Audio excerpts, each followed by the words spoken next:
Diesel అవసరం లేదు, electricity అస్సలే అక్కర్లేదు. హైడ్రోజన్ ట్రైన్ వచ్చేసింది. హర్యానాలోని జింద్ టు సోనిపట్ రూట్ లో 10 బోగీలతో ఉన్న హైడ్రోజన్ ట్రైన్ రన్ అవబోతోంది. ఇది పూర్తిగా స్వదేశీ టెక్నాలజీ. చెన్నైలోని ఇంటిగ్రల్ కోచ్ ఫ్యాక్టరీలో తయారైంది. నీళ్ల నుంచి హైడ్రోజన్ ని సపరేట్ చేస్తారు. ఇక్కడే అసలైన మ్యాజిక్ జరిగేది.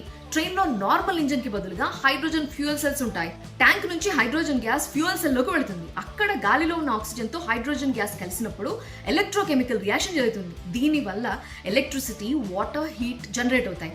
ఈ ప్రొడ్యూస్ అయిన ఎలక్ట్రిసిటీతోనే ట్రైన్ నడుస్తుంది. సో ఒక మినీ కరెంట్ ఫ్యాక్టరీ ఉన్నట్టే ట్రైన్ లో. ఆ మిగిలిన వాటర్, హీట్ అవుట్లెట్ ద్వారా బయటకి నీటి ఆవిరిగా బయటకు వచ్చేస్తుంది. సో పొగ రాదు, పొల్యూషనే లేదు. ఫస్ట్ అయితే ఒక ట్రైన్ తో స్టార్ట్ చేశారు.